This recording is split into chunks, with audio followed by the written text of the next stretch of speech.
Greetings, friends. Someone recently asked a Gadol, a great rabbi, why he says that Israel is the safest place in the world. Please listen carefully to his answer. Quote, everything in Israel is in the nature of a nace, a miracle. The entire life in Eretz Yisrael is miraculous, but the rest of the world operates according to the laws of nature. That being the case, we could say that Israel is the safest place in the world. From the standpoint of the world's logic, Israel is the most dangerous place in the world. Eretz Yisrael is the size of New Jersey, a land in which the Jews are surrounded by hundreds of millions of savage enemies. On the west is the sea, which is open to the warships of every nation. We are vastly outnumbered and universally hated. Yes, the entire world is against us, but the master of the world is with us. Since the dawn of our history, every empire has sought to destroy us. As it says in the Pesach Haggadah, B'chol dor v'dor, in every generation they have come against us to destroy us. It has been said that the greatest and most obvious miracle in the world is the continued existence of the children of Israel. It's a pella, a marvel. All the most powerful nations in history have tried to destroy us. The tiniest nation. We are the tiniest nation. And what's the result? We're still here. And they are gone. All of them.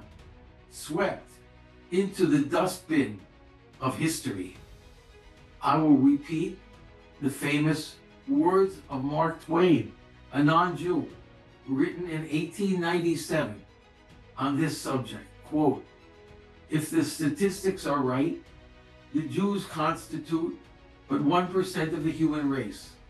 It suggests a nebulous, dim puff of stardust lost in the blaze of the Milky Way. Properly, the Jews ought hardly to be heard of, but he is heard of, has always been heard of.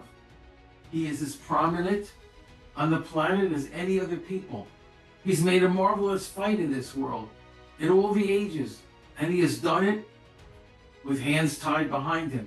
The Egyptian, the Babylonian, and the Persian rose, filled the planet with sound and splendor, then faded to dream stuff and passed away. The Greek and the Roman followed and made a vast noise, and they are gone.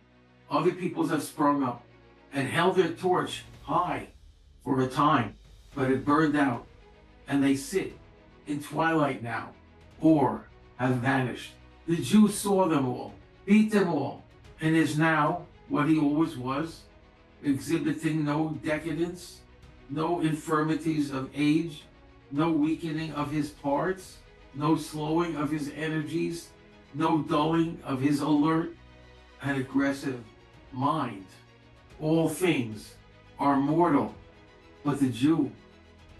All other forces pass, but he remains.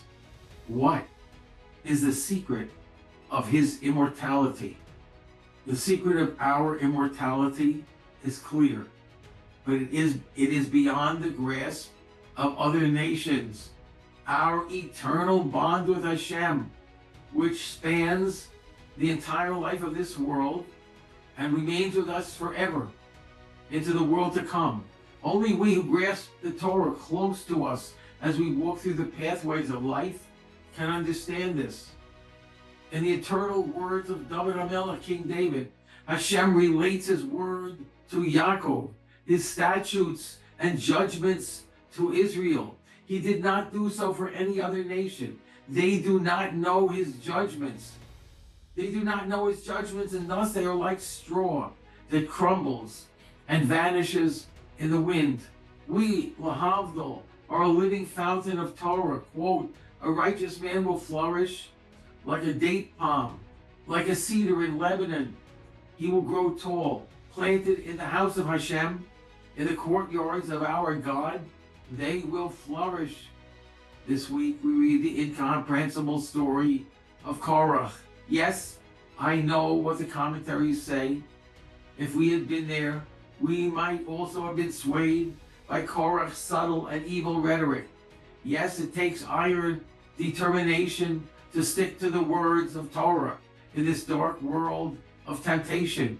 That if we want to live, if we want to survive, and not wind up in the dustbin of history, then we have no choice. We have to fight our own Yetzer Hara, our evil inclination, and stick to Hashem and His Torah.